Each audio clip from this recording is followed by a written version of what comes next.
When I did my graduate studies at the Middle East Institute at Columbia University's School of International Affairs, I took many courses on the question of the Middle East conflict. Semester after semester, we studied the Middle East conflict as if it was the most complex conflict in the world, when in fact, it is probably the easiest conflict in the world to explain. It may be the hardest to solve, but it is the easiest to explain. In a nutshell, it's this. One side wants the other side dead. Israel wants to exist as a Jewish state and to live in peace. Israel also recognizes the right of Palestinians to have their own state and to live in peace. The problem, however, is that most Palestinians and many other Muslims and Arabs do not recognize the right of the Jewish state of Israel to exist. This has been true since 1947, when the United Nations voted to divide the land called Palestine into a Jewish state and an Arab state. The Jews accepted the United Nations partition, but no Arab or any other Muslim country accepted it. When British rule ended on May 15, 1948, the armies of all the neighboring Arab states, Lebanon, Syria, Iraq, Transjordan, and Egypt, attacked the one-day-old state of Israel in order to destroy it. But to the world's surprise, the little Jewish state survived. Then it happened again. In 1967, the dictator of Egypt, Gamal Abdel Nasser, announced his plan, in his words, to destroy Israel. He placed Egyptian troops on Israel's border, and armies of surrounding Arab countries were also mobilized to attack. However, Israel preemptively attacked Egypt and Syria. Israel did not attack Jordan and begged Jordan's king not to join the war. But he did. And only because of that did Israel take control of Jordanian land, specifically the West Bank of the Jordan River. Shortly after the war, the Arab states went to Khartoum, Sudan, and announced their famous three no's: no recognition, no peace, and no negotiations. What was Israel supposed to do? Well, one thing Israel did a little more than a decade later in 1978 was to give the entire Sinai Peninsula, an area of land bigger than Israel itself and with oil, back to Egypt, because Egypt, under new leadership, signed a peace agreement with Israel. So Israel gave land for the promise of peace with Egypt, and it has always been willing to do the same thing with the Palestinians. All the Palestinians have ever had to do is recognize Israel as a Jewish state and promise to live in peace with it. But when Israel has proposed trading land for peace, as it did in 2000, when it agreed to give the Palestinians a sovereign state in more than 95% of the West Bank and all of Gaza, the Palestinian leadership rejected the offer and instead responded by sending waves of suicide terrorists into Israel. Meanwhile, Palestinian radio, television, and school curricula remain filled with glorification of terrorists, demonization of Jews, and the daily repeated message that Israel should cease to exist. So it's not hard to explain the Middle East dispute. One side wants the other dead. The motto of Hamas, the Palestinian rulers of Gaza, is, "We love death as much as the Jews love life." There are 22 Arab states in the world, stretching from the Atlantic Ocean to the Indian Ocean. There is one Jewish state in the world, and it is about the size of New Jersey. In fact, tiny El Salvador is larger than Israel. Finally, think about these two questions. If tomorrow Israel laid down its arms and announced, "We will fight no more," what would happen? And if the Arab countries around Israel laid down their arms and announced, "We will fight no more," what would happen? In the first case, there would be an immediate destruction of the state of Israel and mass murder of its Jewish population. In the second case, there would be peace the next day. As I said at the outset, it is a simple problem to describe. One side wants the other dead. And if it didn't, there would be peace. Please remember this: there has never been a state in the geographic area known as Palestine that was not Jewish. Israel is the third Jewish state to exist in that area. There was never an Arab state, never a Palestinian state, never a Muslim or any other state. That's the issue. Why can't the one Jewish state the size of El Salvador be allowed to exist? That is the Middle East problem. I'm Dennis Prager. If Israel just allowed the Palestinians to have a state of their own, there would be peace in the Middle East, right? That's what you hear from UN ambassadors, European diplomats, and most college professors. But what if I told you that Israel has already offered the Palestinians a state of their own, and not just once, but on 5 separate occasions? Don't believe me? Let's review the record. After the breakup of the Ottoman Empire following World War I, Britain took control of most of the Middle East, including the area that constitutes modern Israel. 17 years later, in 1936, the Arabs rebelled against the British and against their Jewish neighbors. The British formed a task force, the Peel Commission, to study the cause of the rebellion. The commission concluded that the reason for the violence was that 2 peoples, Jews and Arabs, wanted to govern the same land. The answer, the Peel Commission concluded, would be to create 2 independent states, one for the Jews and one for the Arabs, a 2-state solution. The suggested split was heavily in favor of the Arabs. The British offered them 80% of the disputed territory, the Jews the remaining 20%. Yet, despite the tiny size of their proposed state, the Jews voted to accept this offer. But the Arabs rejected it and resumed their violent rebellion. Rejection number 1. 10 years later, in 1947, the British asked the United Nations to find a new solution to the continuing tensions. Like the Peel Commission, the UN decided that the best way to resolve the conflict was to divide the land. In November 1947, the UN voted to create 2 states. Again, the Jews accepted the offer, and again, the Arabs rejected it. Only this time, they did so by launching an all-out war. Rejection number 2. Jordan, Egypt, Iraq, Lebanon, and Syria joined the conflict. But they failed. Israel won the war and got on with the business of building a new nation.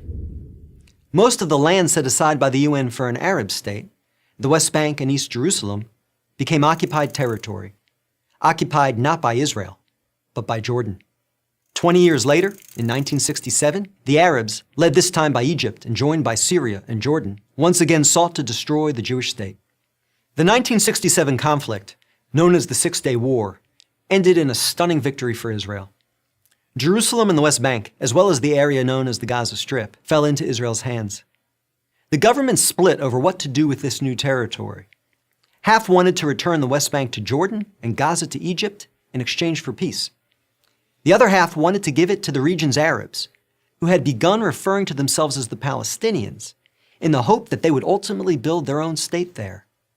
Neither initiative got very far. A few months later, the Arab League met in Sudan and issued its infamous 3 no's. No peace with Israel, no recognition of Israel, no negotiations with Israel. Again, a 2-state solution was dismissed by the Arabs, making this rejection number 3. In 2000, Israeli Prime Minister Ehud Barak met at Camp David with Palestinian Liberation Organization Chairman Yasser Arafat to conclude a new 2-state plan. Barak offered Arafat a Palestinian state in all of Gaza and 94% of the West Bank, with East Jerusalem as its capital. But the Palestinian leader rejected the offer.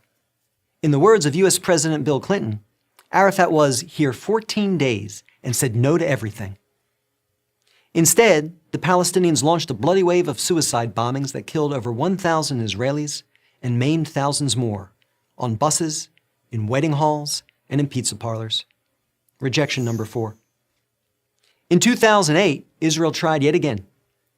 Prime Minister Ehud Olmert went even further than Ehud Barak had, expanding the peace offer to include additional land to sweeten the deal. Like his predecessor, the new Palestinian leader, Mahmoud Abbas, turned the deal down. Rejection number 5. In between these last 2 Israeli offers, Israel unilaterally left Gaza, giving the Palestinians complete control there. Instead of developing this territory for the good of its citizens, the Palestinians turned Gaza into a terrorist base from which they have fired thousands of rockets into Israel. Each time Israel has agreed to a Palestinian state, the Palestinians have rejected the offer, often violently. So if you're interested in peace in the Middle East, maybe the answer is not to pressure Israel to make yet another offer of a state to the Palestinians.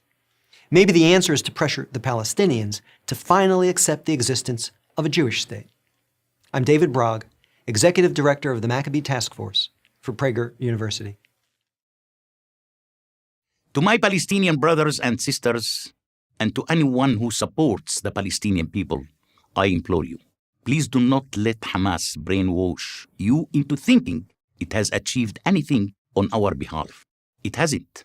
Not in the Gaza wars of 2021, 2014, 2012, or 2008. Each one of these pointless conflicts has been a catastrophe, costing us dearly in lives and treasure.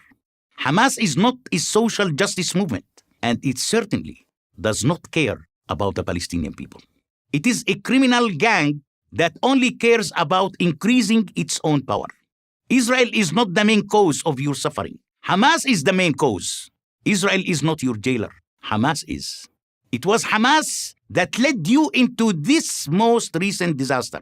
They told you that the Israelis were evicting innocent Palestinians from their homes in the Sheikh Jarrah area of East Jerusalem. It is a lie. The people living in those homes weren't tenants. They were squatters. They hadn't paid rent for decades. They told you that the Israelis planned to destroy the Al-Aqsa Mosque. This too is a lie. The mosque is still there. It will be there tomorrow. Say what you want about the Israelis. They are not stupid.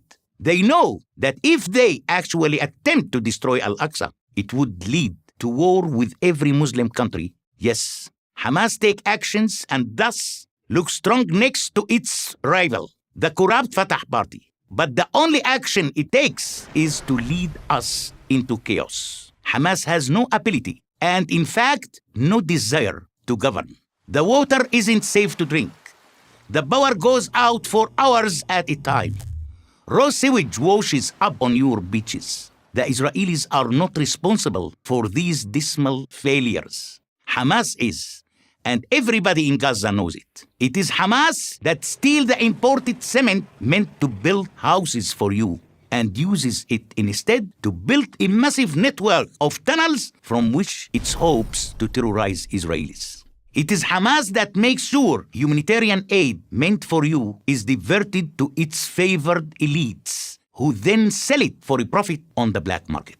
And it is Hamas that uses you as a human shield, stationing rocket launchers and missile arsenals in your apartments, office buildings, schools, and even hospitals. Israel uses rockets to defend its people. Hamas uses people to defend its rockets. As for its war strategy, Hamas doesn't have one. It fires missiles at the most highly populated regions of Israel with no specific target. Yet, I know from my sources in Gaza that as much as 25% of all rockets launched by Hamas in May 2021 crashed within Gaza. 50 Gaza civilians were killed by these rockets. Their deaths falsely blamed on Israel. Are you aware of the fact that some of the Hamas missiles that Israeli defense forces failed to intercept ended up exploding in places like Jaffa, Abu Ghosh, and Lud, where Arab Israelis live? Palestinians living in Israel are as likely to be killed as Israelis themselves. Hamas couldn't care less. And what was gained? Palestinians living in these 4 buildings in Sheikh Jarrah will still eventually be evicted. A fact that has been known to those families since they sold away the title to those buildings. Think about the even greater number of Palestinians who are now homeless in Gaza because Hamas choose to hide weapons in residential buildings. And when naive American and European NGOs offer millions to rebuild Gaza, who do you think will get that money? It won't be you. The people who really deserve it and need it. It will be the leaders of the Hamas gang and their friends who will add new rooms to their fancy villas, rather than rebuild homes, purchase coronavirus vaccines, or provide social services for their people.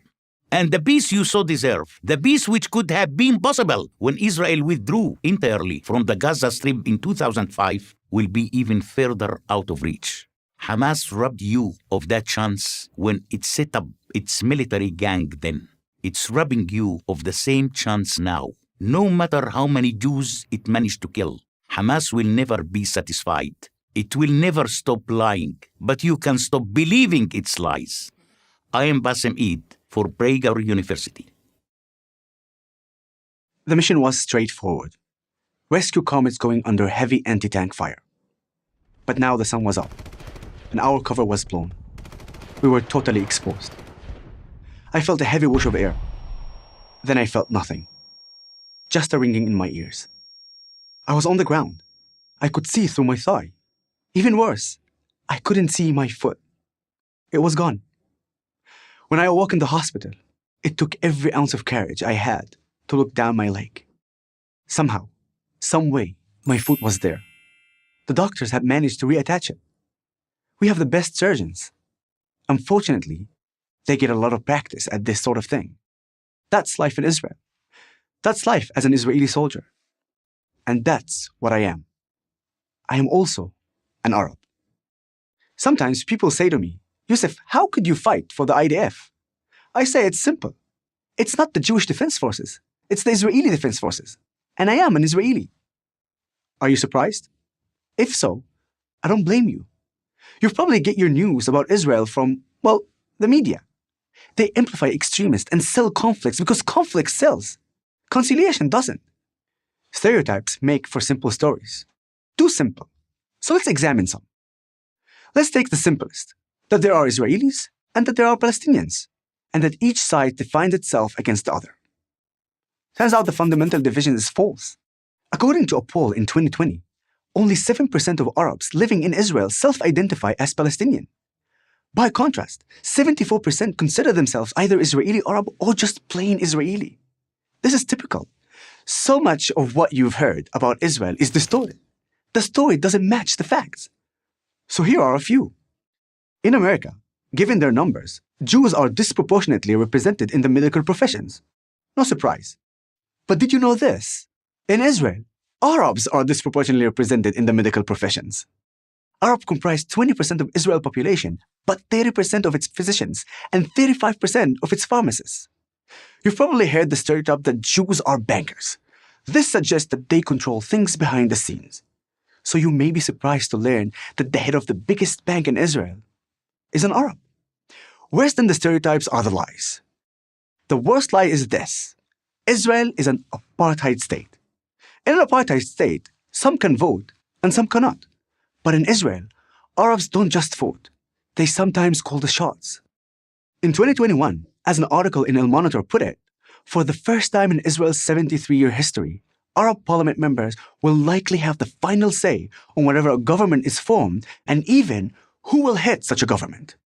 In an apartheid state, some get an education and some don't. But in Israel, Arab enrollment in higher education is exploding, more than doubling between 2008 and 2018. And Israeli Arab Christians actually outpace Israeli Jews in higher education degrees relative to population. You probably don't know these facts because the media prefers to demonize Israel rather than report about it fairly. That may never change, but whether or not they report it, Israel is experiencing an important generational shift. Our parents' and grandparents' generations witnessed major wars in 1948, 1967, and 1973. My generation and the generation after me haven't seen such conflicts, but we have all grown up under the shadow of terrorist violence, from suicide bombers to Hamas rocket attacks. And terrorists don't discriminate between Jews and Arabs.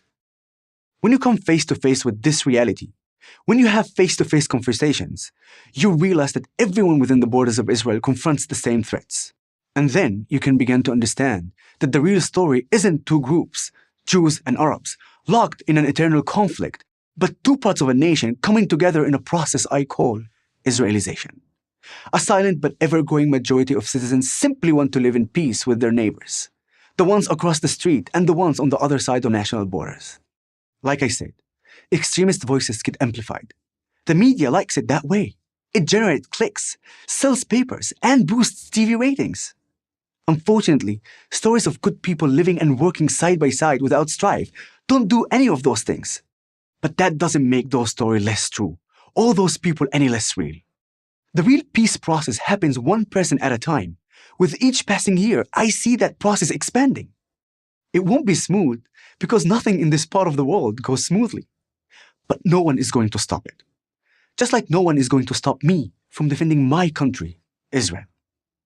I'm Yusuf Haddad, founder of Together Vouch for Each Other for Prager University. I am an Arab. I am a Muslim. And I love my country. In fact, I'm prepared to die for it.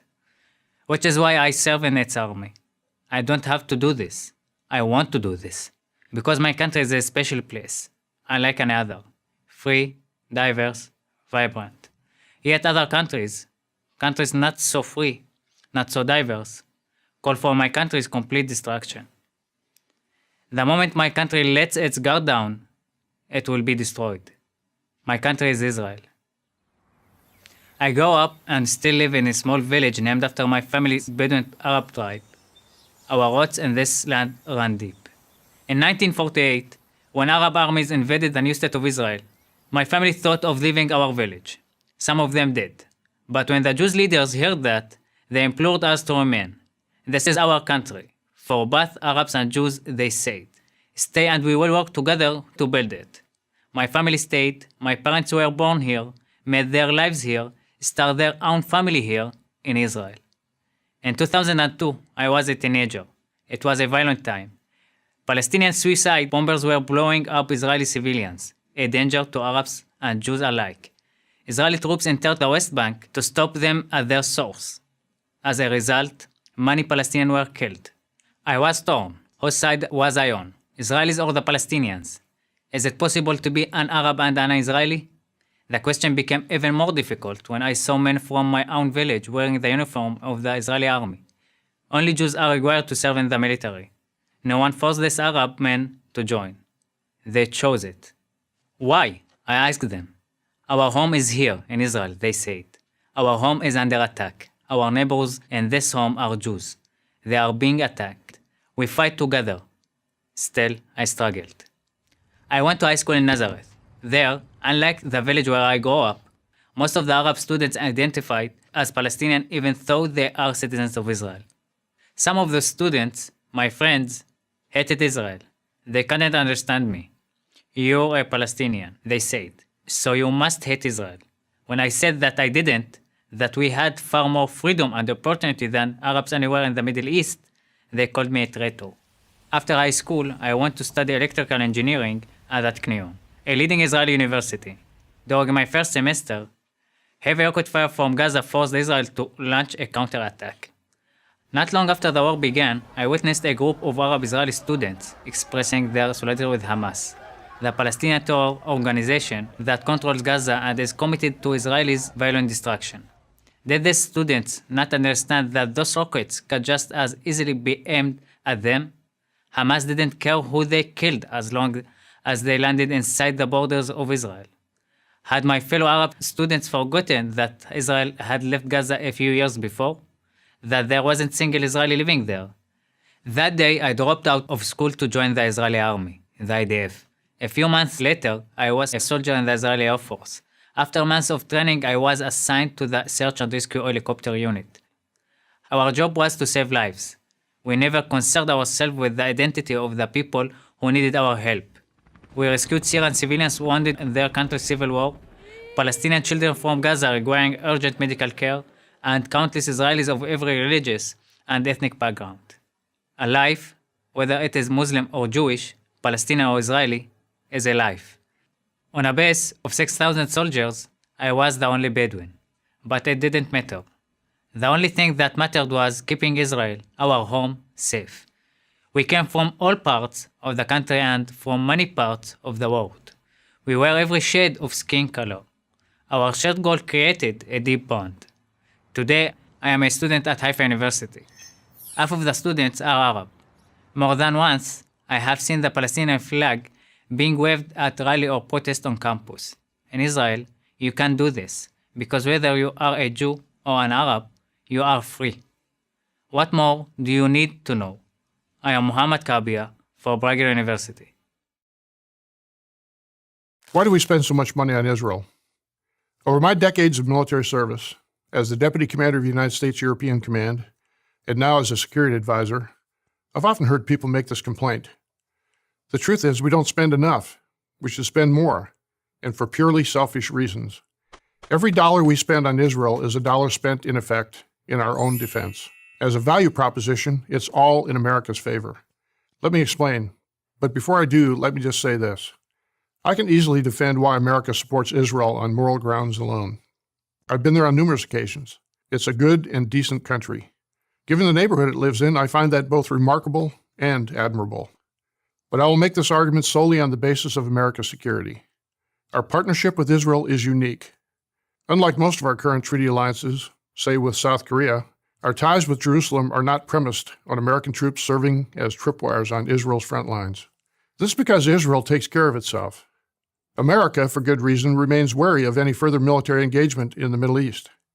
And this only strengthens the case for giving Israel the tools it needs to defend its borders. Here are 3 things we can do. Again, all in our own self-interest. First, the United States should front-load its financial commitment to Israel. We have agreed to provide Israel $38 billion in defense assistance over 10 years. That's a big number, but it's also a great deal for America. In addition to giving Israel the financial wherewithal to purchase the weapons it needs, it also benefits the American economy. Under the agreement, Israel must spend these funds on U.S. products, and it's happy to do so. Without adding a cent to the total, the United States should front-load this assistance to reflect the changing strategic situation in the Middle East, specifically the rising danger presented by Iran and its proxies, Hezbollah and Hamas.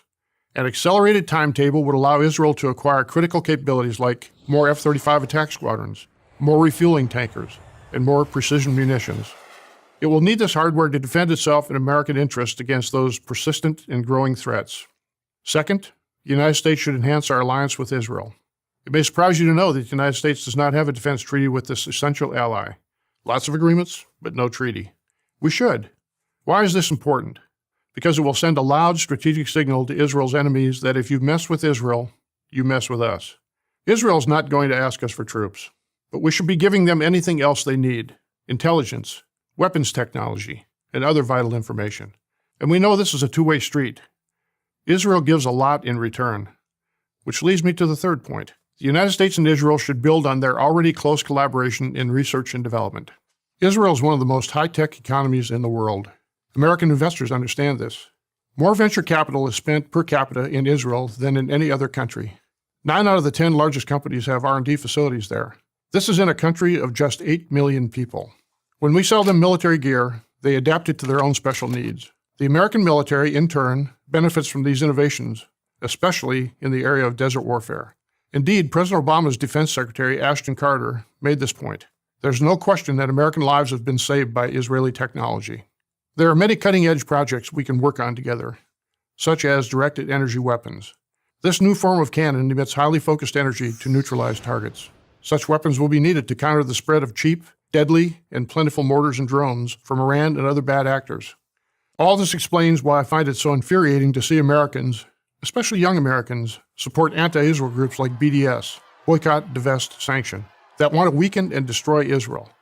Putting aside the perverse logic of these groups that we should punish a free and open democracy, it's self-destructive. Israel is on the front line of terror. They, not us, are within missile range of Iran, Syria, Hezbollah, and Hamas. To the extent these enemies of freedom are held in check, they are held in check by Israel. And they ask from us not one U.S. soldier, only for military aid, which they spend on American defense products to help defend American interests. We should get them that aid without reservation. Sure, it costs us treasure, but it saves us blood, our blood. It's also the right thing to do.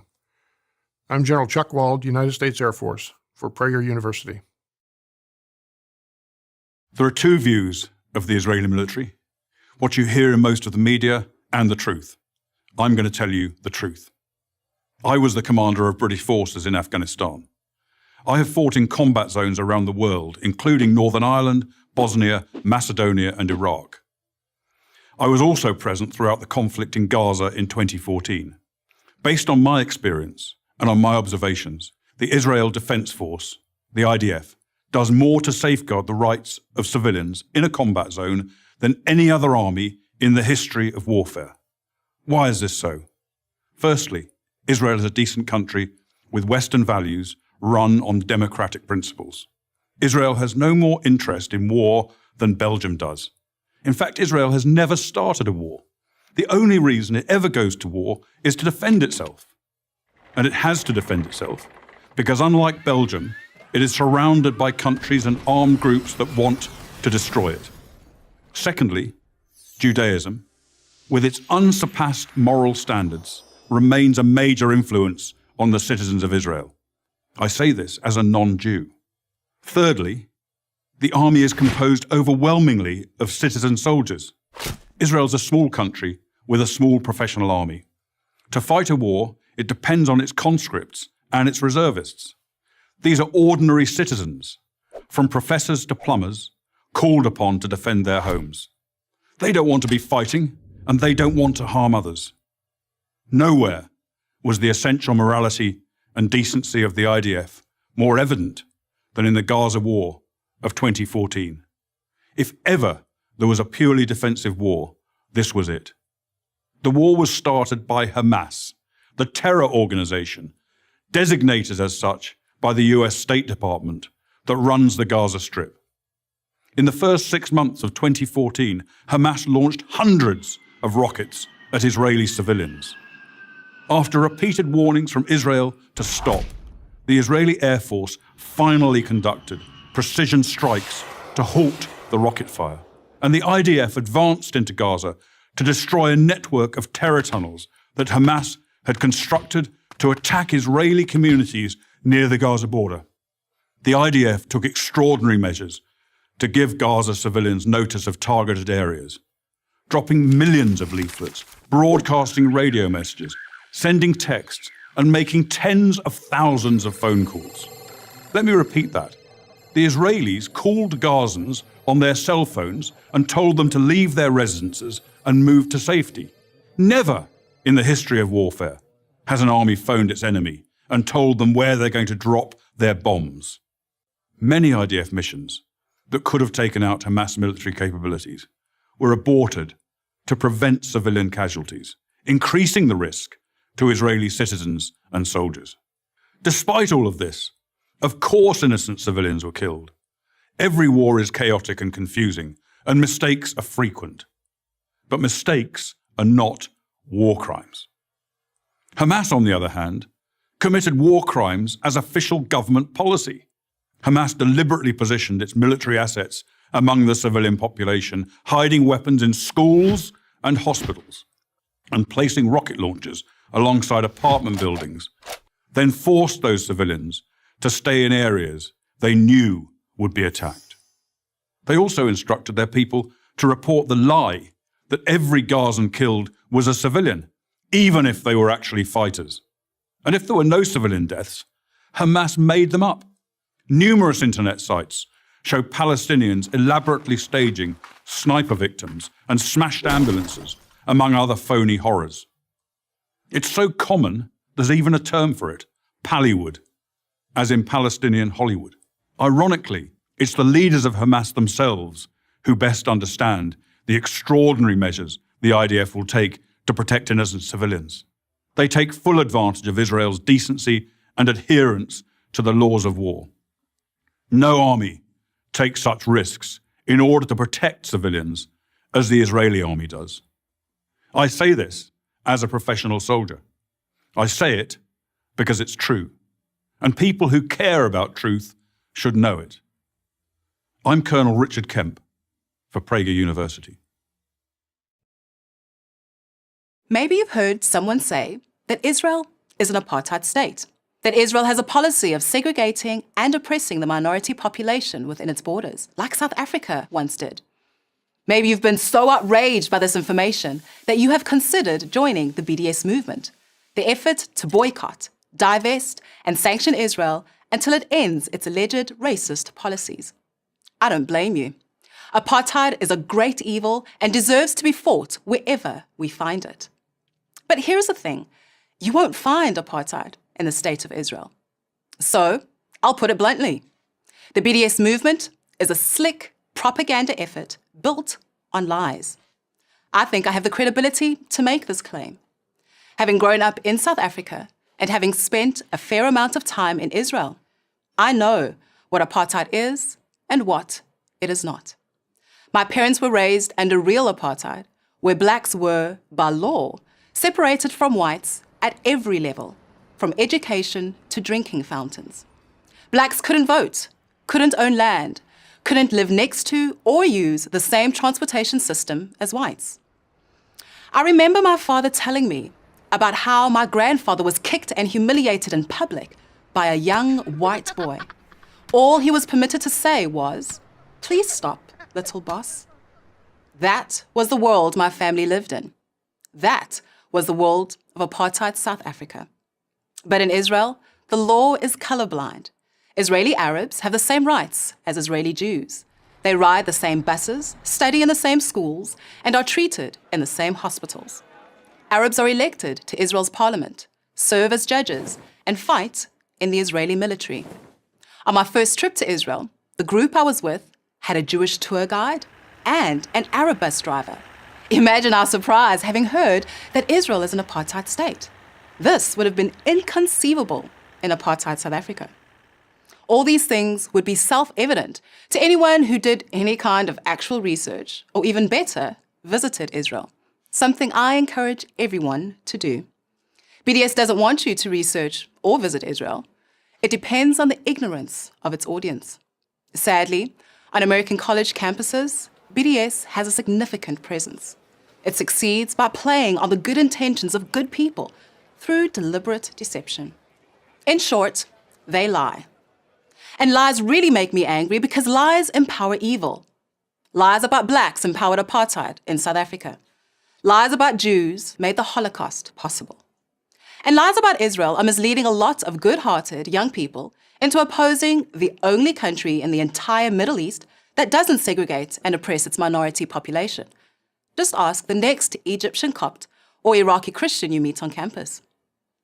So the question people should really be asking is, what does the BDS movement want? The answer is simple. They want to destroy Israel. They can't do it militarily, so they try to do it through lies.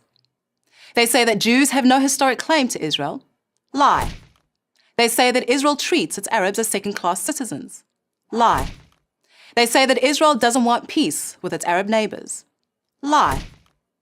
If you tell lies and you tell them often enough, people who don't know the truth start to believe them. The BDS movement's leaders barely tried to hide the charade.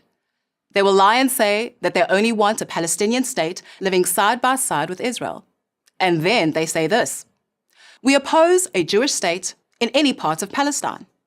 Ending the occupation doesn't mean anything if it doesn't mean upending the Jewish state itself. That's from Omar Boguti, a founder of BDS. Boguti lives in Israel, so you might expect that he said this from inside an Israeli prison, like Nelson Mandela during South Africa apartheid. You would be wrong. Boguti is a PhD student at Israel's Tel Aviv University, where he enjoys the same rights as every Israeli. My parents could only dream of that kind of freedom. Is Israel a perfect country? No. There are as many perfect countries as there are perfect people. But to call it an apartheid state is not only an insult to the only democracy in the Middle East and the only country with equal rights for all its minorities, it's also an insult to the actual victims of apartheid, like my parents and all those who suffered under it. I'm Olga Mishra for Prager University.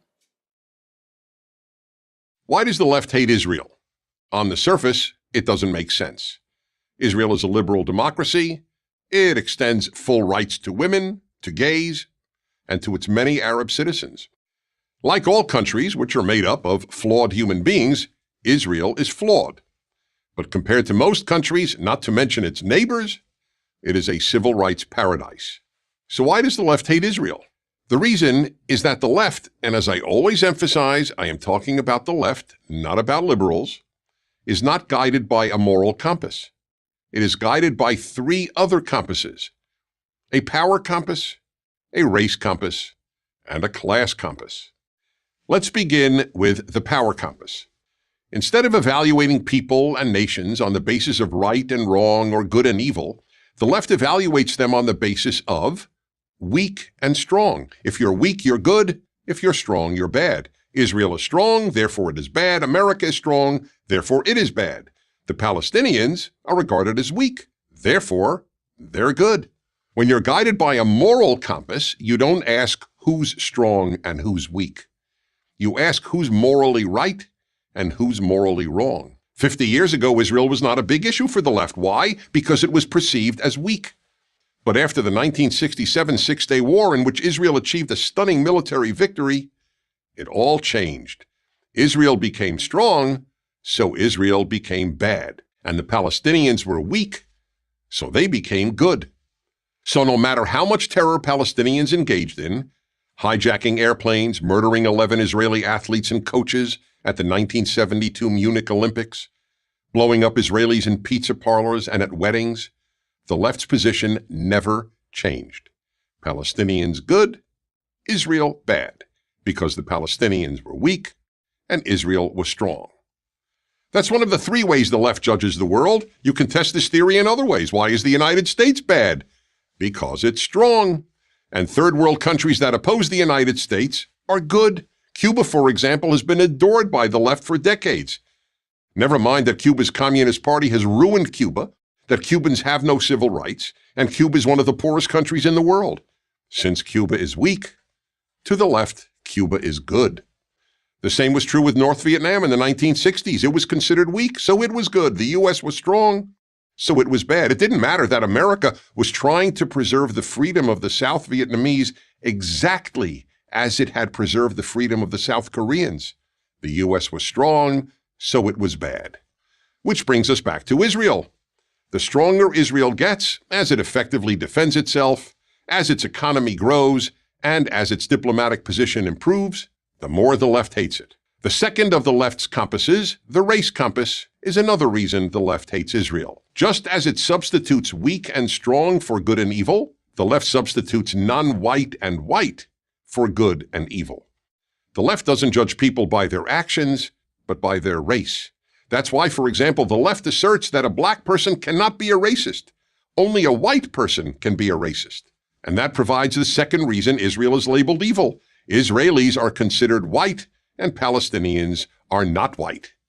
Never mind that more than half of Israel's population is not white. The result?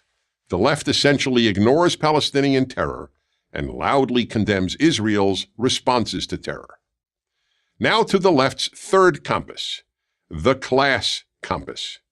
This is the third way in which the left replaces traditional Western and Judeo-Christian categories of good and evil.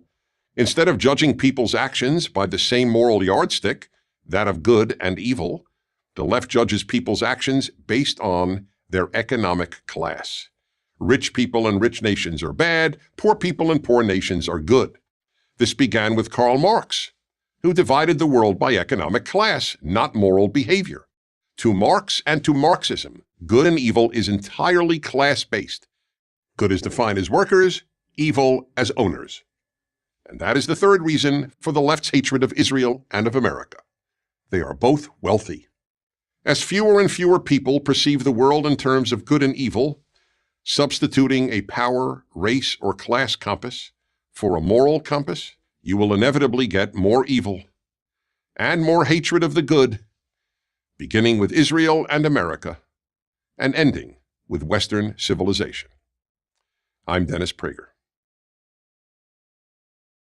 When I was the Prime Minister of Canada, I was often asked this question: why do you support Israel? My response, in effect, was always the same. Why wouldn't I support Israel? Why wouldn't I support a fellow democratic nation where open elections, free speech, and religious tolerance are the everyday norm? Why wouldn't I support a country with a vibrant free press and an independent judiciary? Why wouldn't I support a valuable trading partner and a wellspring of amazing technological innovation? Why wouldn't I support our most critical ally in the Middle East and in the international struggle against terrorism? In a rational world, in a world where simple common sense prevailed, the question, why do you support Israel, would be like asking, why do you support Australia or Canada? But we don't live in that rational common sense world. So the case for Israel has to be made over and over. I, for one, am happy to make it. Let me start with this. Every military action Israel has ever taken has been to protect itself.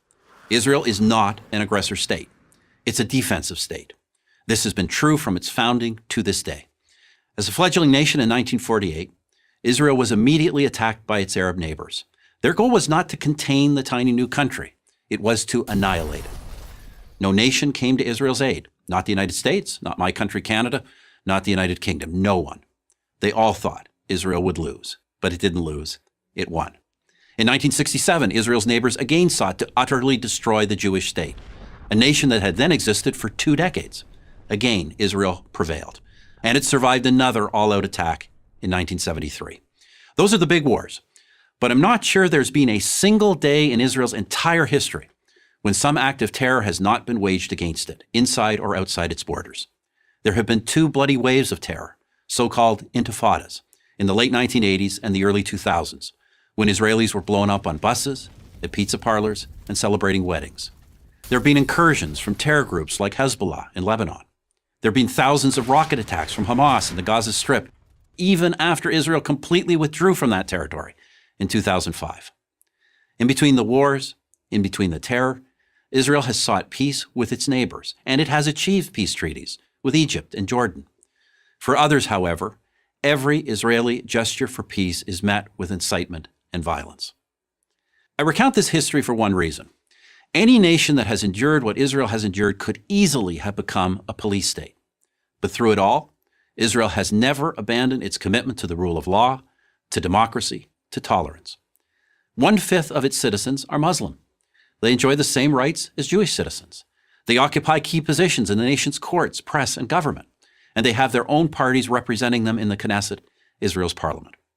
To say that Muslims in Israel are the freest Muslims in the region is an understatement. How about this as a human rights test? Prisoners in Israel, be they Jewish or Arab, are well treated, well fed, and have access to the best possible medical care. Parents and spouses of these prisoners know where they are and that they are safe. Who else in the region but Israel can make that claim? Through all the wars and all the terror, Israel has survived, and especially in the last 20 years, it has thrived. It's known as Startup Nation, and with good reason.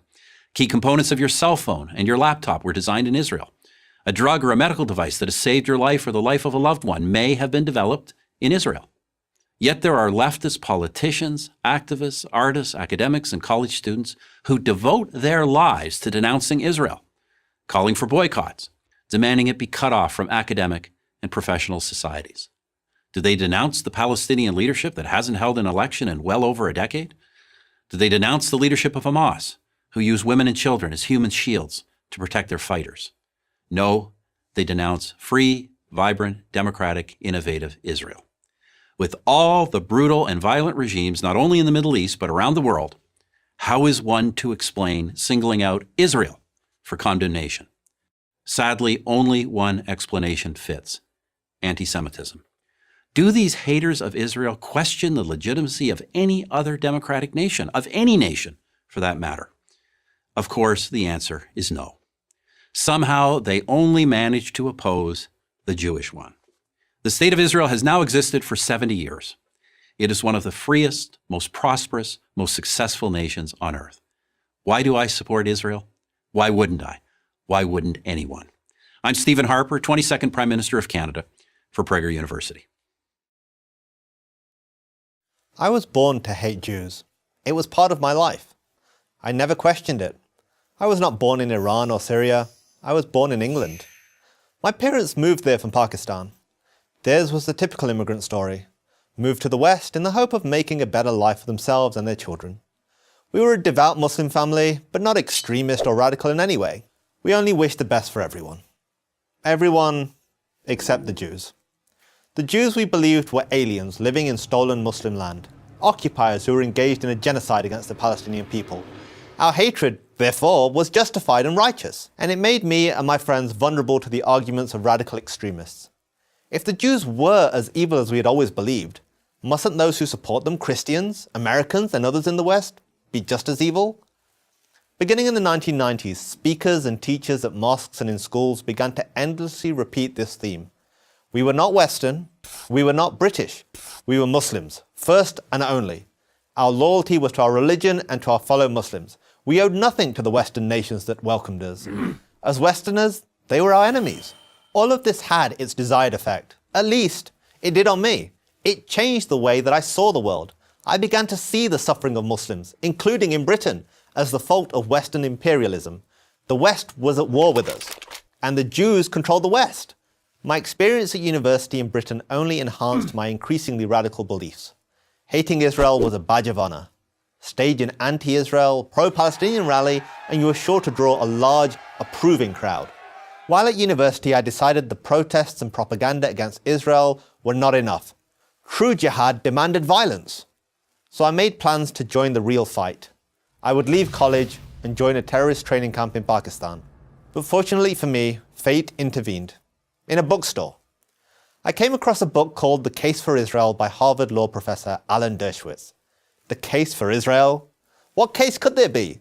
The title itself made me furious, and I began to read the pages almost as an act of defiance. How ill-informed, how stupid could this guy be to defend the indefensible? Well, he was a Jew. That had to be the answer. Still, I read, and what I read challenged all of my dogmas about Israel and the Jews.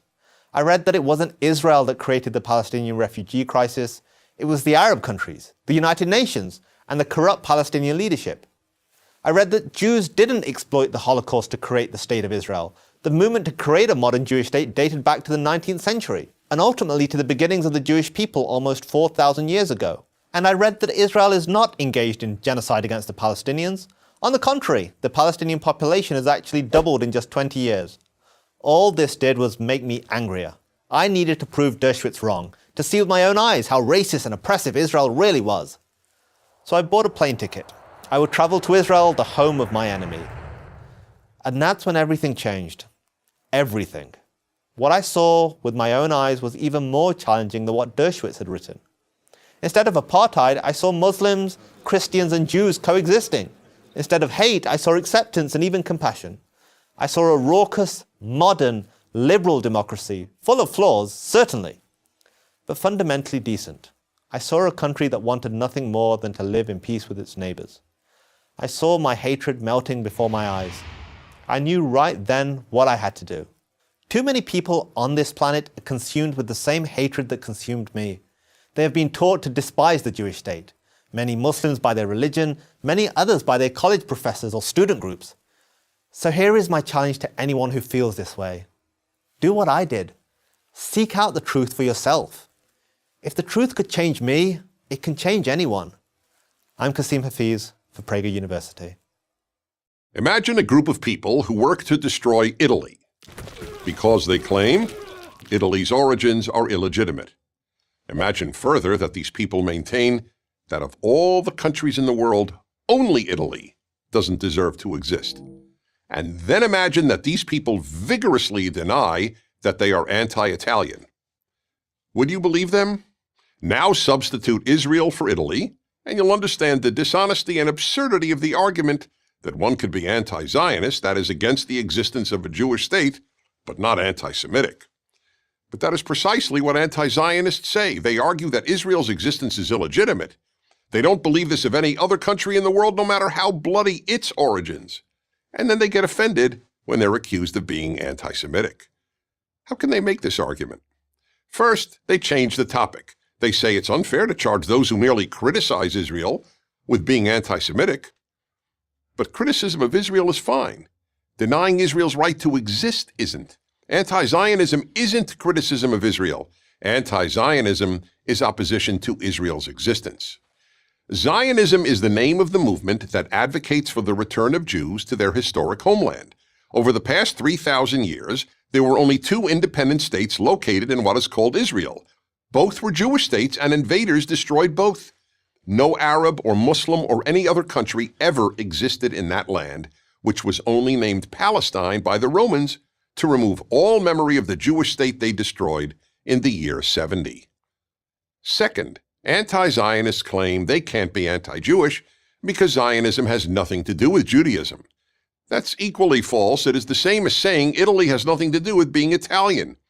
Judaism has always consisted of three components: God, Torah, and Israel. If Israel isn't part of Judaism, neither is the Bible or God. Third, anti-Zionists claim that Judaism is only a religion, therefore Jews are only members of a religion, not a nation. But the Jews are called a nation more than 100 times in the Bible. That is why there can be irreligious, secular, and even atheist Jews, because Jews are not only a religion, they're also a people or a nation. There are no atheist Christians because Christianity is only a religion. Fourth, The anti-Zionists claim that Israel is illegitimate because it is racist. This is the fraudulent charge Israel haters and America haters make against two of the least racist societies in the world.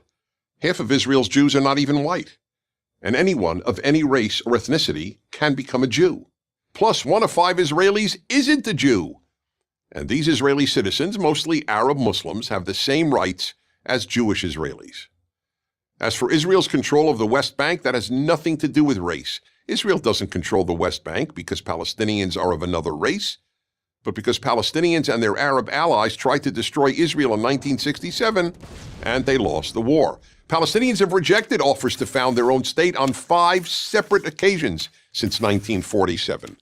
That's the only reason they don't have a state. And why have they always rejected building a Palestinian state? Because they have always been more interested in destroying the Jewish state. Finally, the anti-Zionists claim that Israel's origins are illegitimate.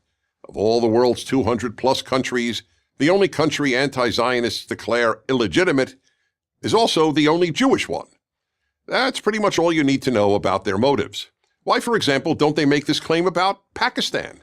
In 1947, 9 months before the establishment of Israel, India was partitioned into a Muslim state, Pakistan, and a Hindu state, India. Unlike Israel, Pakistan had never existed before. Unlike Israel's founding, which created about 700,000 Jewish refugees from Arab lands and about 700,000 Arab refugees from what became Israel, the founding of Pakistan created about 7 million Muslim refugees from India and about 7 million Hindu refugees from Pakistan. And while the highest estimate of Arab deaths in the fighting that took place when Israel was established is 10,000, the number of deaths as a result of Pakistan's creation is around 1 million. So why is Israel's legitimacy challenged while Pakistan's isn't? There's only one answer. Israel is the one Jewish state. Of course, not all anti-Zionists hate all Jews.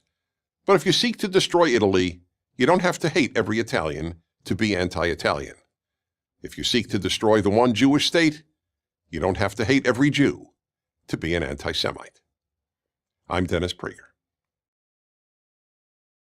There is a widespread allegation, really a slander, that Israel is an apartheid state.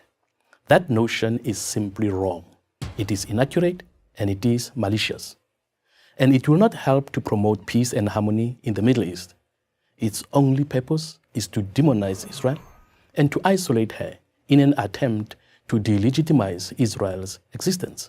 And because it is so inaccurate, it betrays the memory of those who suffered through a real apartheid. As a black South African who was born under apartheid in the administrative capital of South Africa, Pretoria, I know what apartheid is. I've experienced it. My parents experienced it.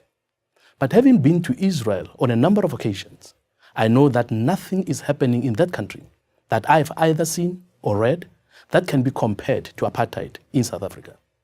Let's remember the major reason Nelson Mandela went to prison, why he was involved with armed struggle. He was fighting for the right to vote, for the right to choose the leaders who he believes in, for the right to move and travel freely, to live wherever one wants, to be educated, and to be admitted to the hospital or medical facility of your choice.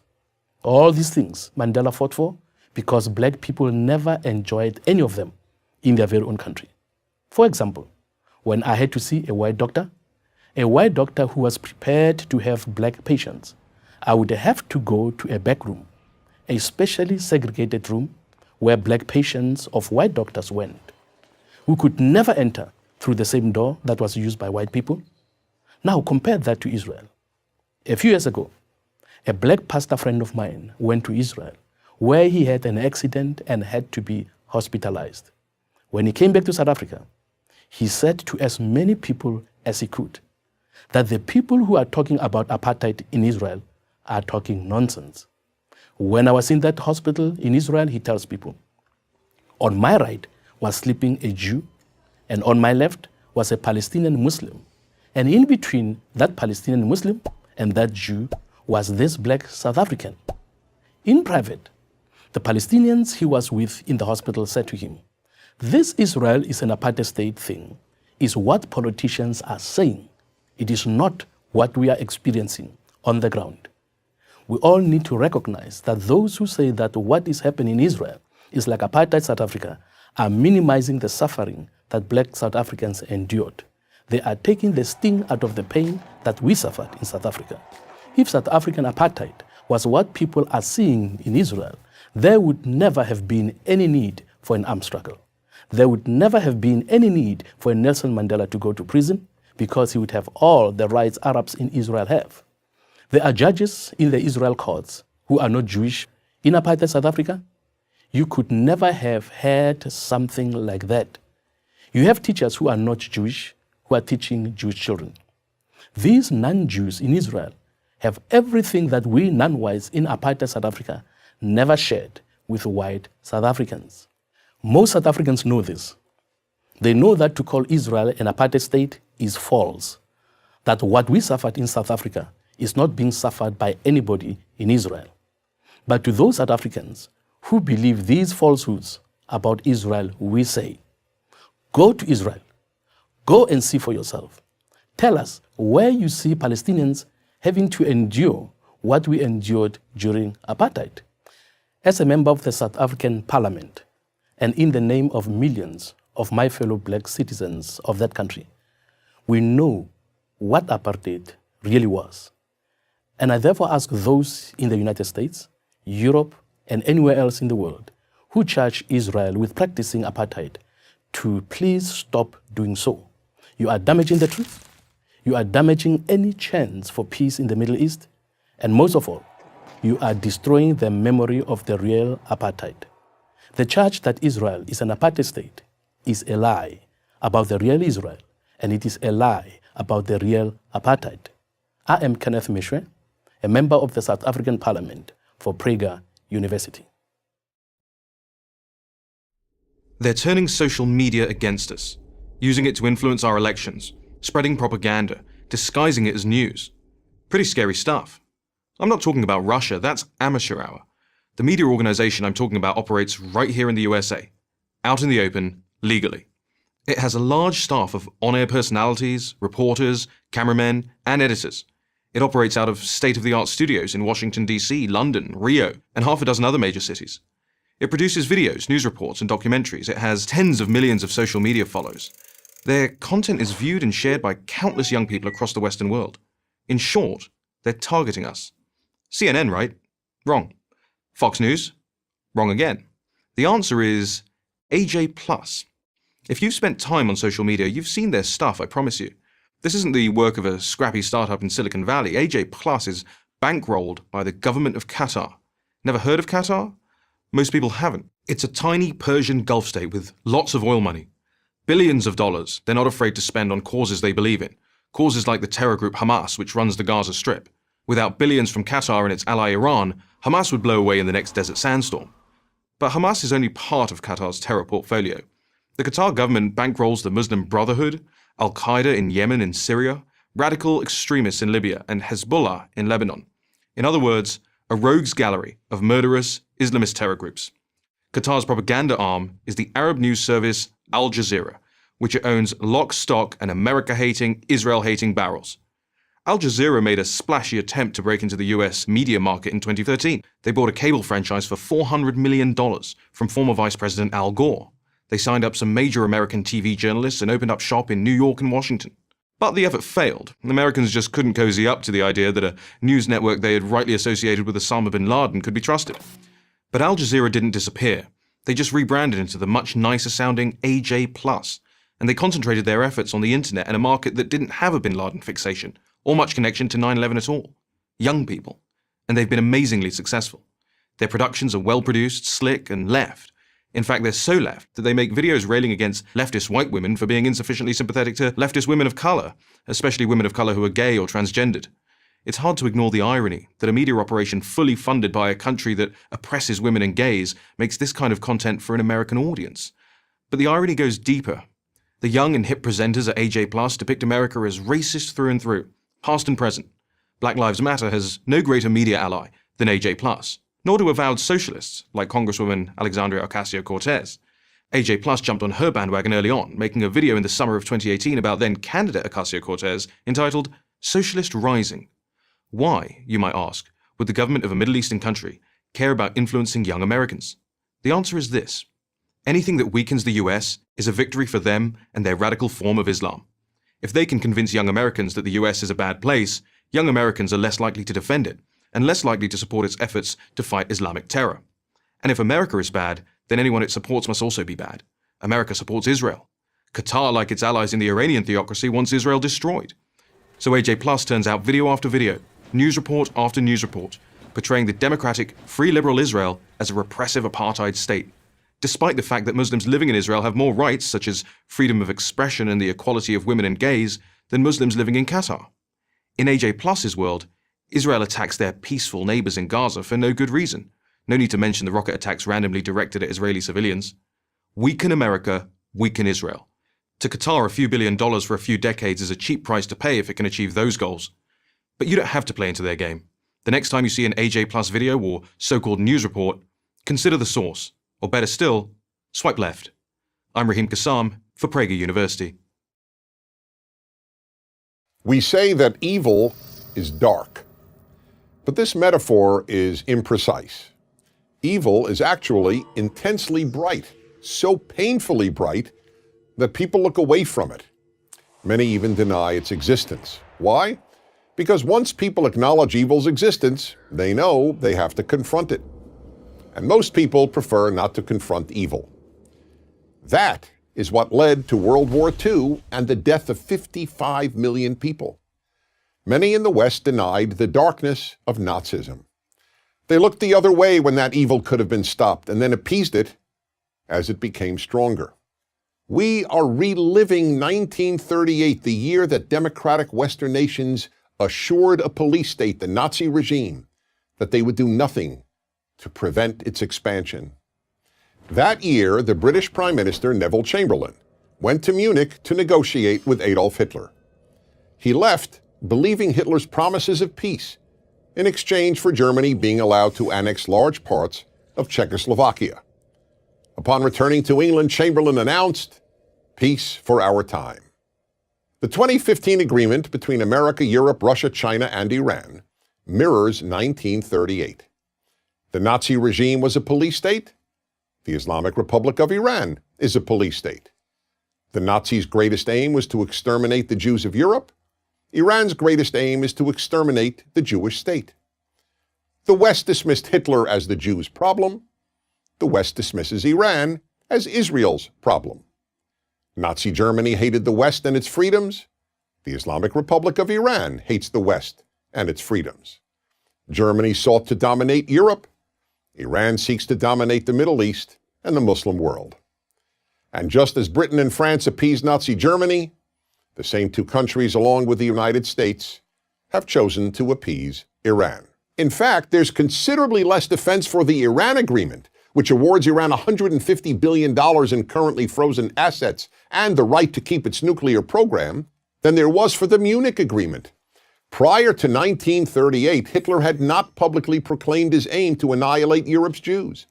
Yet Iran has been proclaiming its intention to annihilate the Jewish state for decades. There were no massive death to America demonstrations in Germany, as there regularly are in Iran. In 1938, Germany had not been responsible for terror around the world, as Iran is now. Nor was Germany responsible for the death of more than 1,000 Americans, as Iran has been in Iraq, Afghanistan, and Lebanon. The Neville Chamberlains of 2015 defend the agreement with Iran on two grounds: that the only alternative is war, and that this agreement has the capacity to bring Iran into the, quote, community of nations. The war argument is a falsehood for three reasons. First, the alternative to this agreement was continuing and tightening the sanctions that were weakening the Iranian regime and greatly diminishing its ability to fund terror groups around the world. Second, because the agreement so strengthens Iran, it makes war far more likely. When evil expansionist regimes get richer, they don't spend their wealth on building new hospitals. They expand. Third, Iran has been at war with America for decades. And whoever believes that the agreement will bring Iran into the, quote, community of nations betrays a breathtaking ignorance of the Iranian regime. The Iranian regime is composed of religious fanatics who are morally indistinguishable from ISIS, Al-Qaeda, Boko Haram, and all the other mass-murdering Islamist movements.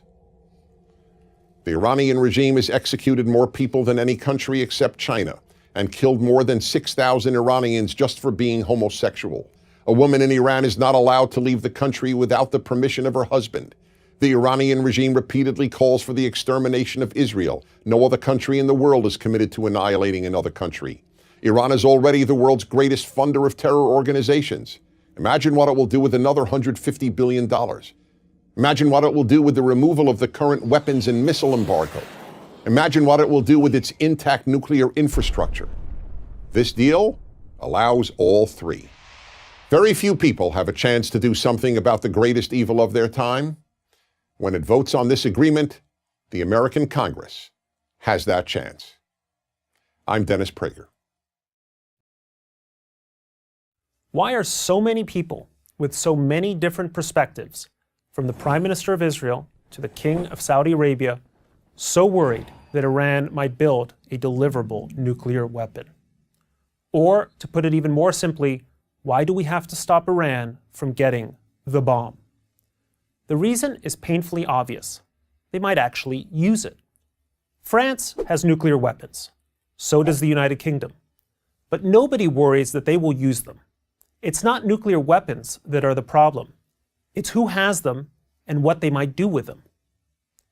"We do not worship Iran, we worship Allah," said Iranian leader Ayatollah Khomeini in 1980. "I say, let this land burn. I say, let this land go up in smoke, provided Islam remains triumphant in the rest of the world." A militant nation that does not fear its own destruction is a sure threat to its enemies. And that threat is taken to a whole new level if the militant nation arms itself with nuclear weapons. Who are the enemies of the Islamic Republic of Iran? There are three. The first enemy of Iran is the United States of America. A common slogan chanted by Iranians at public rallies is "Death to America." But it's not just a slogan. Iran has been committing actual acts of war against what it calls the Great Satan for over 3 decades. There was Iran's seizure of the US Embassy in Tehran in 1979, the 1983 bombing of the Marine barracks in Beirut that killed 241 American servicemen, and the 1996 Khobar Towers bombing in Saudi Arabia that killed another 19 Americans. Not to mention the war in Iraq, during which Iran did little to disguise the fact that it supplied anti-American militias with sophisticated, armor-piercing munitions responsible for the maiming and death of hundreds of US soldiers. A nuclear Iran could greatly expand its efforts to harm American interests, secure in the knowledge that its possession of nuclear weapons would make any military retaliation extremely unlikely. And over time, and not much time, a nuclear Iran could develop the sort of intercontinental ballistic missiles that would bring American and European cities within range of its weapons. A second enemy of Iran, which is a Shiite Muslim nation, are the Sunni Muslim nations of the Middle East. An Iranian bomb would instantly spark a nuclear arms race in the region, as Arab states, nearly all of which have majority Sunni populations, move to defend themselves against aggression from Iran. As these regimes and dictatorships race to become nuclear powers, the chances that nuclear weapons might be used, either directly or through terrorist proxies, grow exponentially. And the third and ultimate enemy of Iran is Israel. Only around 1,000 miles separate the Islamic Republic from the Jewish state. Iranian leaders have called Israel a rabid dog, a cancerous tumor that needs to be cut away, and have called publicly and repeatedly for Israel's annihilation.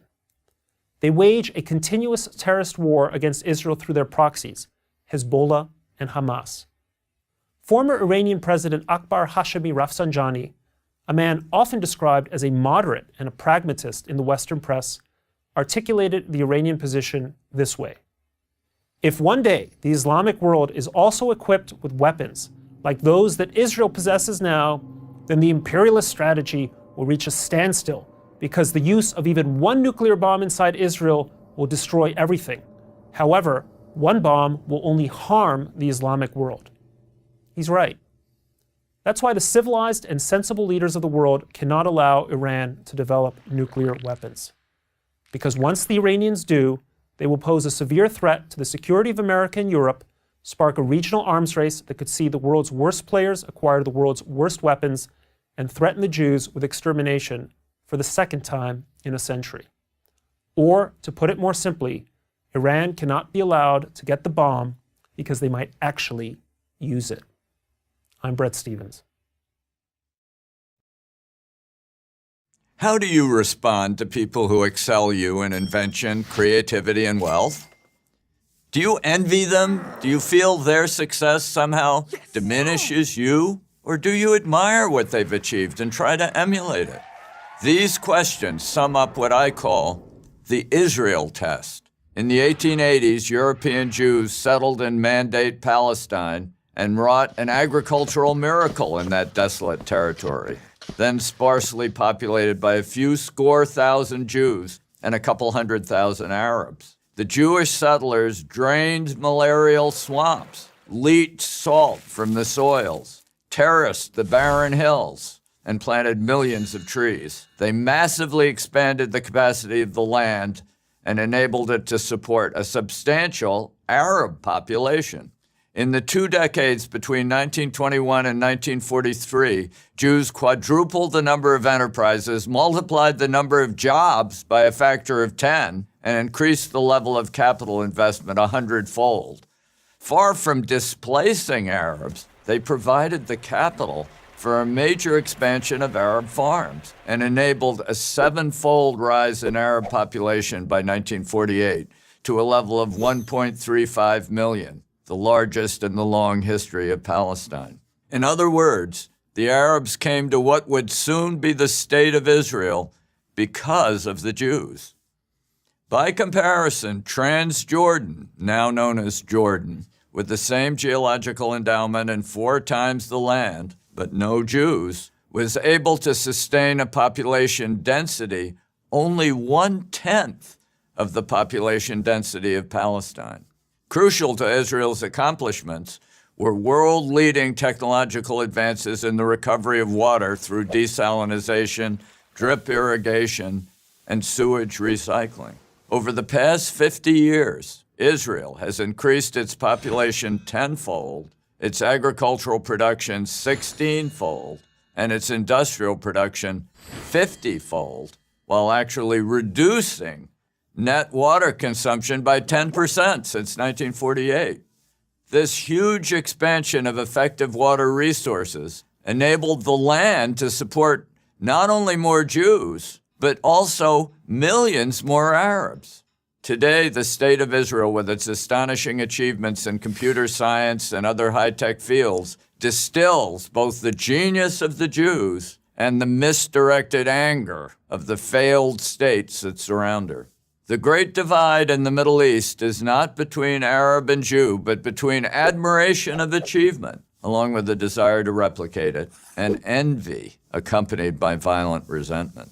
People who admire success, who pass the Israel test, tend to be wealthy and peaceful. People who resent achievement, who fail the Israel test, tend to become poor and violent. So again, how do you respond to people who excel you in invention, creativity, and wealth? Do you envy them? Do you feel their success somehow diminishes you? Or do you admire what they've achieved and try to emulate it? The Israel test is the central divide in the world today. How you answer it as an individual, and ultimately how we answer it as a nation, is a test of our own will to triumph over enemies who hate us as they hate Israel, for what is best within us. I'm George Gilder, a non-Jew who has passed the Israel test for Prager University. In the judo competition of the 2016 Olympics in Brazil, an Israeli heavyweight judo fighter named Or Sasson defeated his Egyptian opponent, Islam El-Shahabi, in a first-round match. The Egyptian then refused to shake the Israeli's extended hand, earning boos from the crowd. If you want the short answer for why the Arab world is sliding into the abyss, look no further than this little incident. It illustrates how hatred of Israel and Jews corrupts every element of Arab society. You won't find this explanation for the Arab world's decline among journalists and academics. They reflexively blame the usual suspects: the legacy of colonialism, unemployed youth, the Sunni-Shia sectarian divide, and every other politically correct excuse they can think of. For them, hatred of Israel is treated like sand in Arabia, just part of the landscape. Yet the fact remains that over the past 70 years, the Arab world expelled virtually all of its Jews, some 900,000 people, while holding on to its hatred of them. Over time, the result proved fatal: a combination of lost human capital, expensive wars against Israel, and an intellectual life perverted by conspiracy theories and a perpetual search for scapegoats. The Arab world's problems are a problem of an Arab mindset, and the name of that problem is anti-Semitism. As a historical phenomenon, this is not unique. Historian Paul Johnson has noted that wherever anti-Semitism took hold, social and political decline almost inevitably followed. Just a few examples. Spain expelled its Jews in 1492. The effect, Johnson noted, was to deprive Spain and its colonies of a class already notable for the astute handling of finance. In Tsarist Russia, the adoption of numerous anti-Semitic laws ultimately weakened and corrupted the entire Russian government. These laws also led to mass Jewish emigration, resulting in a breathtaking loss of intellectual and human capital. Germany might well have won the race for an atomic bomb if Hitler hadn't sent Jewish scientists like Albert Einstein and Edward Teller into exile in the US. These patterns were replicated in the Arab world. Contrary to myth, the cause was not the creation of the State of Israel in 1948. There were bloody anti-Jewish pogroms in Palestine in 1929, Iraq in 1941, and Libya in 1945. Nor is it accurate to blame Israel for fueling anti-Semitism by refusing to trade land for peace. Among Egyptians, hatred of Israel barely abated after Prime Minister Menachem Begin returned the entire Sinai Peninsula to Egypt. And among Palestinians, anti-Semitism became markedly worse during the years of the Oslo peace process. Johnson called anti-Semitism a highly infectious disease capable of overwhelming intellectuals and simpletons alike. Its potency, he noted, lies in transforming a personal and instinctive irrationalism into a political and systematic one. For the Jew hater, every crime has the same culprit and every problem has the same solution. Anti-Semitism makes the world seem simple. In doing so, it condemns the anti-Semite to a permanent darkness. Today, there is no great university in the Arab world, no serious scientific research, stunted literary culture. In 2015, the US Patent Office reported 3,804 patents from Israel as compared with 30 from Egypt, the largest Arab country. Hatred of Israel and Jews has also deprived the Arab world of both the resources and the example of its neighbor. Israel quietly supplies water to Jordan, helping to ease the burden of Syrian refugees, and quietly provides surveillance and reconnaissance capabilities to Egypt to fight ISIS in the Sinai. But this is largely unknown among Arabs, for whom the only permissible image of Israel is an Israeli soldier in riot gear abusing a Palestinian. Successful nations make a point of trying to learn from their neighbors. The Arab world has been taught over generations only to hate theirs. This may be starting to change. Recently, the Arab world has been forced to face up to its own failings in ways it cannot easily blame on Israel. The change can be seen in the budding rapprochement between Jerusalem and Cairo, Riyadh, and Abu Dhabi. But that's not enough. So long as an Arab athlete can't pay his Israeli opposite the courtesy of a handshake, the disease of the Arab mind and the misfortunes of its world will continue. For Israel, this is a pity. For the Arabs, it's a calamity. I'm Brett Stevens. Is Israel's policy of building civilian communities in the area known as the West Bank the reason there is no permanent peace between Israel and the Palestinians? The answer to that question despite all the sound and fury regarding the so-called settlement issue, is no. The Israeli settlements in the West Bank are not the major barrier to a peace agreement. A little historical context will make this clear. For 2 decades, before June of 1967, the West Bank, including much of Jerusalem, was controlled by Jordan. During that time, a time when Israel did not have a single settlement, there were numerous Palestinian terror attacks against the nation-state of the Jewish people. In other words, Palestinians committed terror attacks against Israel when there were no settlements. And they committed terror attacks against Israel when there were settlements. If Israel were to pull out of every single settlement in the West Bank tomorrow, it's unlikely that anything much would change. In fact, if history is any indicator, Israel could be worse off. In 2005, Israel abandoned every single community, every house, every farm, every structure it had built in the Gaza Strip. How did the Palestinians of Gaza react? They launched thousands of rockets and numerous other terror attacks against the nation-state of the Jewish people. The attacks continue to this very day. And every year, the range of these rockets get longer and their payloads more lethal. Only a very sophisticated Israeli anti-missile defense keeps the country secure. Can you blame Israel for not wanting to risk a 2-front rocket war? But Israel has no right to be in the West Bank at all, many say. So permit me, a law professor at Harvard, to say that on the basis of international law, this position is incorrect. Military occupations are clearly permitted under international law following an aggressive attack by a neighboring state. Jordan, Israel's neighbor to the east, attacked Israel in 1967, despite Israel's repeated efforts to keep Jordan out of the Six-Day War. In defending itself against Jordan, Israel captured the West Bank and the eastern part of Jerusalem. Under international law, until a meaningful peace is achieved and all terrorism against it ceases, Israel has every right to retain military control over this area. Since no peace treaty has been reached and the terrorism continues with new attacks threatened almost daily, Israel is under no legal obligation to leave. Given the danger that Israel would be putting itself in if it did leave the West Bank, exposing its major cities and international airport to rocket attacks, it would be irresponsible to do so, which is why Israel is still there. Nevertheless, I fully acknowledge that a military occupation is significantly different, both as a matter of law and politics, from building civilian settlements, even in a territory that is legitimately subject to a military occupation. That's why I have long opposed the building of settlements in the West Bank. I believe it has caused resentment and has given enemies of Israel an excuse to attack the legitimacy of the occupation in general. It is also why I have always supported Israel's efforts to exchange land for peace, as it has done on multiple occasions over the last few decades. So while the settlements may have contributed to the difficulty of making peace, it has not been the major barrier that Israel's enemies claim it to be. It is not the reason there has been no peace agreement between Israel and the Palestinians. The reason has always been and remains the unwillingness of Palestinian leaders, and according to Palestinian polls, much of the Palestinian population, to recognize Israel's right to exist as the nation-state of the Jewish people.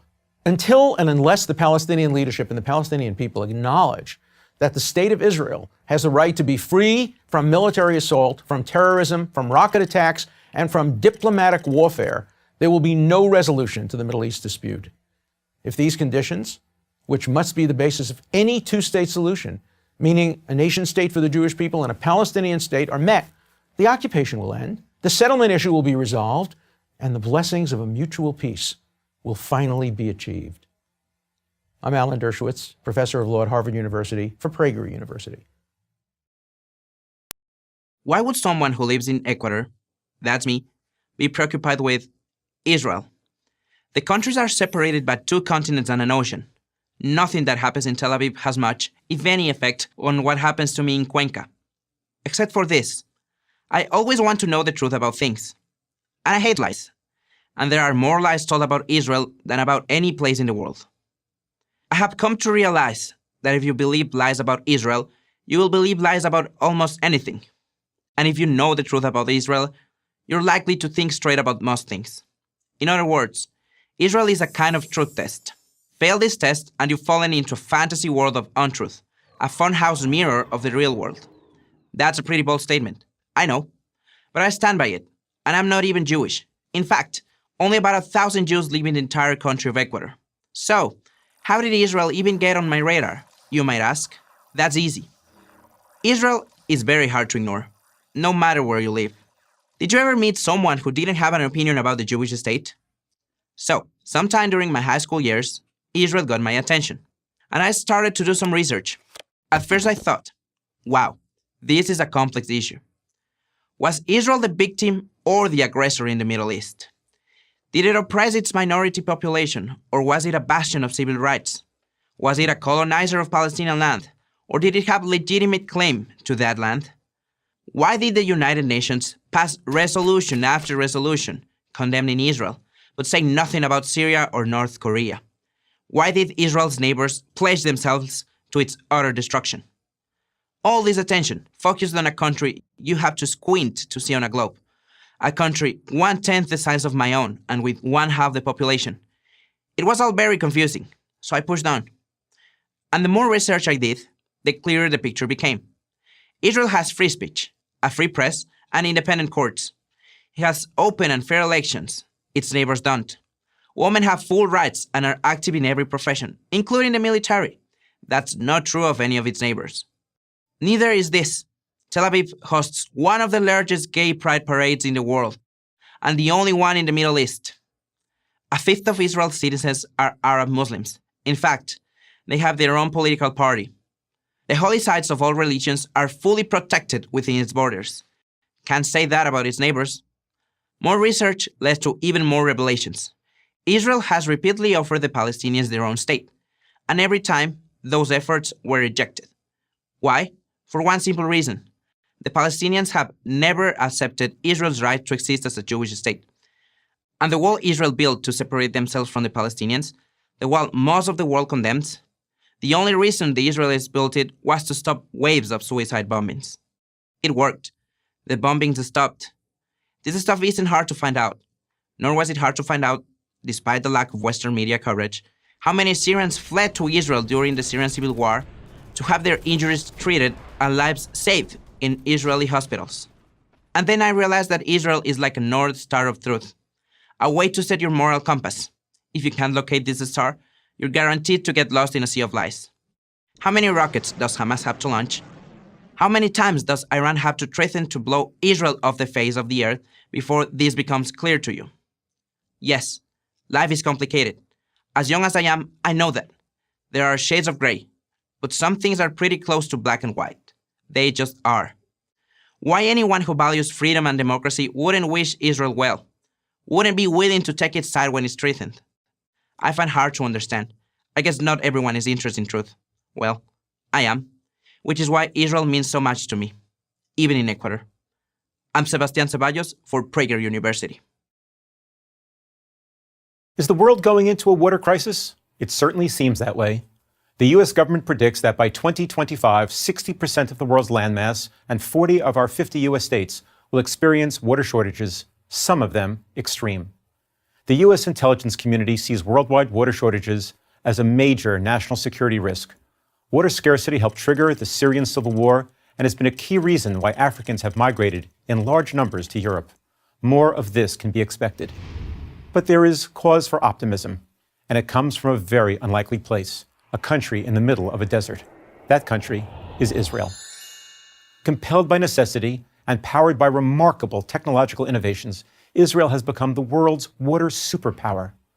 By reusing wastewater, by making desalination affordable, by rethinking irrigation, and by developing an array of sophisticated water conservation techniques, Israel not only has a sufficiency of water, but an abundance of it. What Israel has done, other nations can do too, including its Mideast neighbors. And while it's a lot to hope for, cooperation on water issues could become the basis for cooperation on other issues as well. For Israel, an obsession with water is not new. The word water appears 600 times in the Hebrew Bible. For over 2,000 years, daily prayers for rain in the land of Israel have been a part of traditional Jewish ritual. For the founders of the modern state of Israel, water was not only a daily concern, but a paramount question of future survival. Vast quantities of water would be needed for the millions of immigrants who would make their way to the new country. Without plenty of water, economic growth would be impossible. But where was the water going to come from? It was a daunting challenge, but one which Israel overcame. Today, while other nations, even ones with far more natural water resources, struggle with water management, Israel has a surplus of usable water. The desert, as Israel's founders dreamed, is blooming. Not only does the country supply its own population with an array of fruits and vegetables, but it exports billions of dollars worth of produce to nations around the world. So how does a small country with little annual rainfall, with only one freshwater lake, and with no major rivers do this? It begins with a nothing wasted attitude that extends from the government to private industry to farming to consumers. Israel charges its citizens the market price for water, no subsidies. You can have as much water as you want, but you have to pay for it. And when you pay for something, you tend to be more careful with how you use it. This also extends to the nation's infrastructure. In virtually every country, massive amounts of water are wasted every year in leaky pipes. Israel has developed technology that tells it when and where a pipe is leaking so that it can be fixed immediately. This not only saves water, but it saves homeowners and industry money on their water bills. The biggest user of water in Israel and everywhere is agriculture. To get maximum use of its water, Israel developed the revolutionary farming technique known as drip irrigation, the process of applying micro amounts of water to individual plants at their roots. This is much more water efficient than the traditional method, still widely used around the world, of flood irrigation, flooding fields with water. Israeli scientists have also developed drought-resistant crops that need less water to grow. Sewage is usually thought of as a nuisance, but in Israel it is now a highly valuable resource. Israel takes nearly all of its sewage, treats it to an ultra-pure level, and then reuses it in agriculture. No other country utilizes sewage as comprehensively as does Israel. Israel has also pioneered the use of desalination, turning seawater into drinking water. Once it was thought to be prohibitively expensive, no longer. Israel built 5 giant desalination plants along its Mediterranean coast that together provide the equivalent of 80% of the water piped into Israeli homes. Putting all of these practices and techniques together, Israel has grown into a water superpower as well as a global center of water innovation. As the world grows drier and thirstier, those who want solutions will look to a little country in the middle of a desert for answers. Israel is ready with them. I'm Seth Siegel for Prager University. There are 193 countries in the United Nations today. Of these, one has been singled out as an especially egregious offender of the organization's mandate to preserve and enhance human freedom and tolerance. Can you guess which it is? It has about 7 million citizens, of whom a fifth are Arab. The government is vibrantly democratic, its press wide open, and religious freedom fully respected. Women have equal rights and gays live openly. The answer is Israel. Here are some facts. 38% of all the resolutions of the United Nations Human Rights Council, the UN's top human rights body, that are critical of specific countries have been directed at Israel alone. The Council has a permanent agenda that governs every regular session. This agenda is composed of 10 items, one of which is always reserved for criticizing Israel. Between 2006, when the Council was created, and 2012, it published 48 reports condemning Israel. During that same period, there were 9 reports on Syria's mass killings and torture of its own citizens, 3 on Iran's genocide-threatening regime, and not one on, for example, China, which denies more than 1 billion people elementary freedoms. I could go on, but I think you get the idea. So we are faced with a choice. Either there's something very wrong with Israel that I'm not telling you about, or there's something very wrong with the United Nations that you should know about. Let's look into the history of both. First, Israel.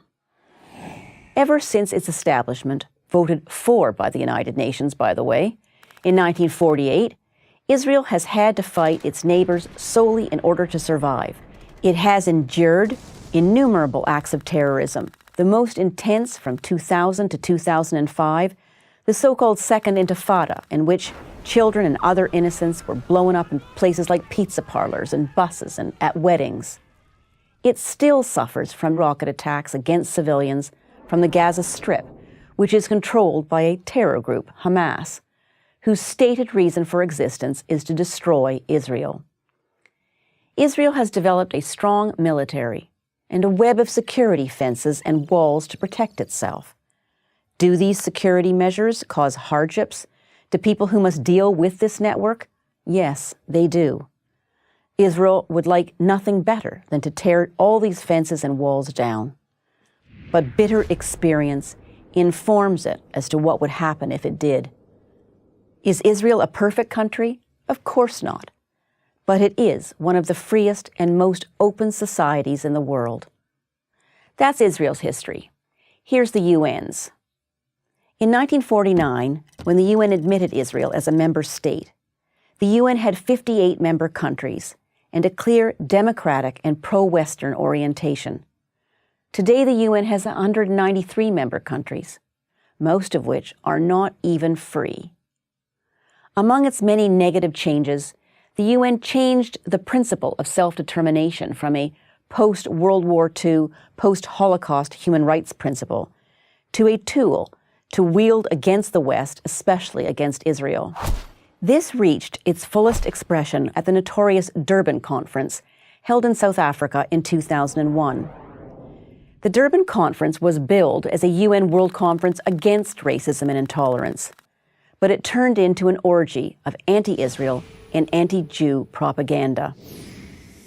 Of all the bad actors in the world, the final Durban Declaration found one state guilty of racial discrimination. You guessed it, Israel. The Durban Declaration, however, remains to this day the centerpiece of the UN's allegedly anti-racism agenda. There's only one country in the world whose very legitimacy is questioned. Only one country that is openly threatened with annihilation. That country is Israel.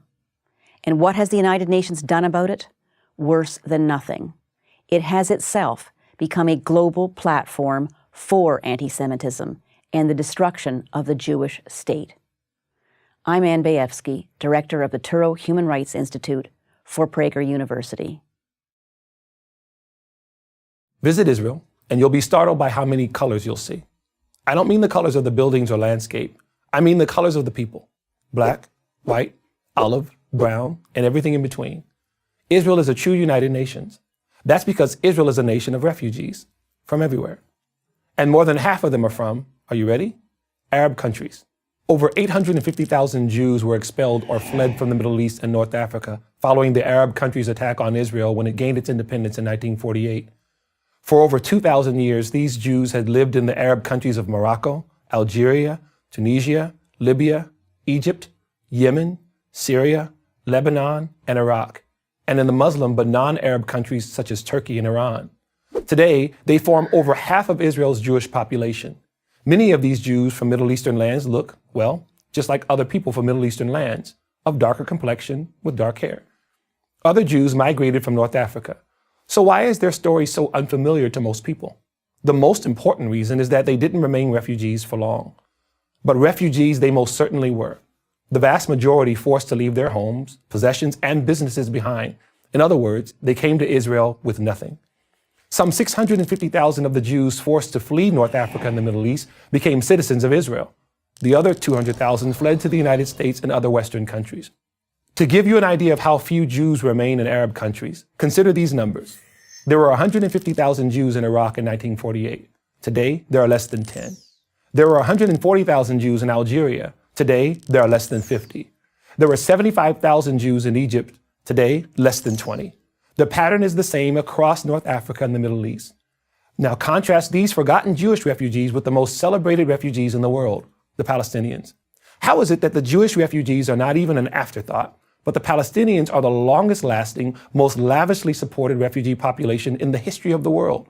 The answer is purely political. After Israel gained its independence in May of 1948, the surrounding Arab nations attacked the new Jewish state. As a result, about 700,000 Arabs living in Israel fled.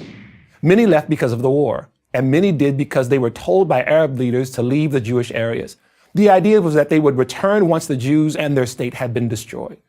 Khalid al-Azam, the Syrian prime minister in 1948 to 1949, admitted this Arab role in persuading Palestinians to leave. In his memoirs, he wrote, "Since 1948, we have been demanding the return of the refugees to their homes, but we ourselves are the ones who encouraged them to leave. That's how the Arab, later renamed Palestinian refugee crisis was created. In 1949, the United Nations formed UNRWA, the United Nations Relief and Works Agency for the Palestinian refugees, the largest and only long-term UN agency that was ever formed to deal with just one group of refugees. 70 years later, it still exists and still calls the Palestinians and their children and their grandchildren refugees. It has an annual budget of over $1 billion, funded mostly by the US and the European Union. How much did the Jewish refugees who were expelled from the Middle East and North Africa receive from the UN? How much did Israel receive to help toward their resettlement? How much does it receive today? The answer to all three questions is the same: zero. So the next time you hear someone talk about the Palestinian refugees, ask them why they never talk about the Jewish refugees. And the next time you hear people talk about Israel being settled by Europeans, ask them if they've ever seen an actual picture of Israelis in color. I'm Dumisani Washington of Christians United for Israel for Prager University. Of all the countries that have come into existence in the last century, no country's birth certificate is more legitimate than that of Israel. One reason is that many of the men who founded the country, Theodore Herzl, Zeb Jabotinsky, David Ben-Gurion, Menachem Begin, Yitzhak Shamir, were either lawyers or had legal training. They were obsessed with making it legal.